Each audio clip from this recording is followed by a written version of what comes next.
सास बहू की नोक-झोंक। एक लड़की की नई नई शादी हुई।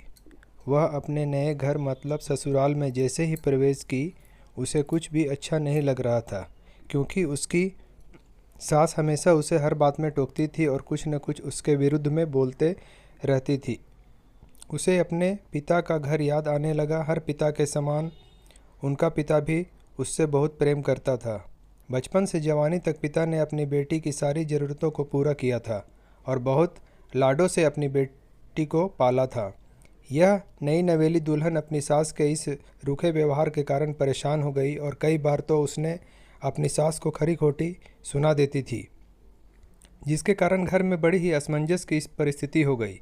वह अपने पिता के घर लौट आई और रो रो कर पिता से कहने लगी, पिताजी, मैं अब उस घर में नहीं जाऊंगी, यहीं आपके पास रहूंगी। यदि आप मना करेंगे तो मैं आत्महत्या कर लूँगी। पिता समझदार थे। पिता ने बेटी को 2 दिन के बाद कहा, बेटी, यदि मैं तुझसे एक बार जैसा कहूँ क्या तू करने को तैयार है? यदि उसके बाद भी कहेगी तो तू इस घर में मेरे साथ रहना चाहती है तो कोई बात नहीं। बेटी ने पिता से कहा, कहिए, लेकिन याद रखना यह अंतिम बार होगा कि मैं उस घर में जाऊंगी। पिता ने कहा, वहां जाकर जैसे तुम्हारी सास तुम्हें कुछ बुरा भला कहने लगे तभी तुम अपने मुंह में एक कुल्ला पानी भर लेना और तब तक मुंह में पानी भरे रहना जब तक सासू माँ बोलना बंद न कर दे। उसके बाद उस पानी के कुल्ले को नाली में थूक देना और फिर कुछ भी पलट कर मत कहना। बेटी को कुछ समझ में नहीं आया, लेकिन बेटी तैयार हो गई। बेटी ने ससुराल जाकर ऐसा ही किया।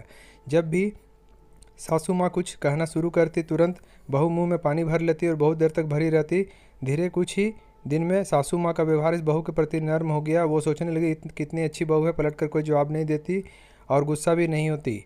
अब वो उस बहू को बेटी कहने लगी और उसकी तारीफ करने लगी। कुछ दिन में सासू माँ का प्रेम भरा व्यवहार देखकर बहू भी अपनी सासू माँ को माँ के जैसा प्रेम करने लगी। दोनों खूब बातें करती, साथ साथ घूमने, मार्केट और खरीदारी करने जाती। कुछ दिनों के बाद इस लड़की का पिता अपनी बेटी से मिलने आया। घर के सभी लोगों ने पिता का खूब अतिथि सत्कार किया। फिर जब पिता अपने घर वापस जाने लगे तब अपनी बेटी से कहा, बेटिया चलो, यदि तुम मेरे साथ चलना चाहती हो तो अपना सामान पैक कर लो, हम वापस चलेंगे। तब बेटी ने कहा, नहीं, अब यही मेरा घर है। मैं अपनी सासू माँ से बहुत प्रेम करती हूँ और अब मैं इन्हीं के किसी कीमत में अकेला नहीं छोड़ूंगी।